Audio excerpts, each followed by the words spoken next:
మనిషి పుట్టాక ఎవరైనా ఏదో ఒక జాబ్ చేయాల్సిందే కదా. కొందరు వ్యాపారం పెట్టుకుంటే కొందరు ఉద్యోగం చేస్తారు. ఎవరి స్తోమతకు తగ్గట్టుగా వారు ఏదో ఒక పని చేస్తారు. ఇంకొందరు ఏ పని చేయకుండా ఖాళీగా ఉంటారు. ఇంకొందరు చట్ట వ్యతిరేక పనులు చేస్తారు. అయితే మీకు తెలుసా, ఎవరైనా ఏ తరహా ఉద్యోగం చేస్తారో వారు పుట్టిన నెలను బట్టి చెప్పవచ్చట. అంటే వాస్తు జ్యోతిష శాస్త్రం ప్రకారం కాదు. ఆక్స్ఫర్డ్ యూనివర్సిటీ పరిశోధకులు అనేక మంది పుట్టిన నెలలు, వారు చేస్తున్న ఉద్యోగాలను పరిశీలించాక ఏ నెలలో పుట్టిన వారు ఎక్కువగా ఎలాంటి ఉద్యోగాలు చేస్తారో చెప్పారు. మరి ఆ వివరాలేంటో తెలుసుకుందామా? జనవరి, ఈ నెలలో పుట్టిన వారు ఎక్కువగా ప్రభుత్వ సంబంధమైన ఉద్యోగాలు చేస్తారట. ముఖ్యంగా బిల్ కలెక్టర్ వంటి క్యాడర్ లో ఉండే జాబ్లు చేస్తారట. ఫిబ్రవరి, ఈ నెలలో పుట్టిన వారు ఆర్టిస్టులుగా పనిచేస్తారట. మంచి కళారాధకులుగా ఉండటమే కాకుండా అదే తమ వృత్తిగా ఎంచుకుని అందులో ముందుకు దూసుకెళ్తారట.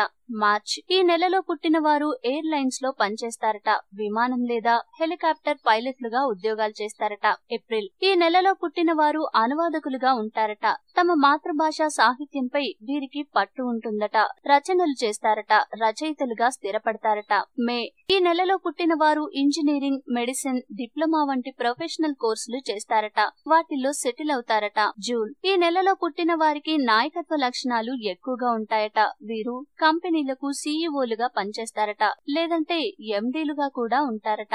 జూలై, ఈ నెలలో పుట్టిన వారు ఎక్కువగా సివిల్ ఇంజనీర్లు లేదంటే కాంట్రాక్టర్లుగా పనిచేస్తారట. ఇక చదువుకోకుండా ఉంటే నిర్మాణ కూలీలుగా పనిచేస్తారట. ఆగస్ట్, ఈ నెలలో పుట్టిన వారికి అంత ఈజీగా జాబ్ దొరకదట. ఎల్లప్పుడూ సమస్యలతో సతమతమవుతూ ఉంటారట. జాబ్ దొరకడం కష్టతరం అవుతుందట. సెప్టెంబర్, ఈ నెలలో పుట్టిన వారికి ఎలాంటి జాబ్ అయినా సులభంగా దొరుకుతుందట. ఏ జాబ్ అయినా చేయగలిగే సత్తా ఉంటుందట.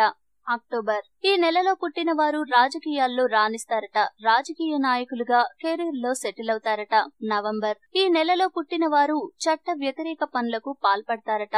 ముఖ్యంగా హత్యలు చేసే కిల్లర్లుగా మారతారట. డిసెంబర్, ఈ నెలలో పుట్టిన వారు వైద్యులుగా సెటిల్ అవుతారట. ముఖ్యంగా వీరికి డెంటిస్ట్ అయ్యేందుకు ఛాన్సెస్ పుష్కలంగా ఉంటాయట. ఈ వీడియో మీకు నచ్చితే లైక్ చేయండి, అందరికీ షేర్ చేయండి, కానీ సబ్స్క్రైబ్ చేయడం మాత్రం మర్చిపోకండి.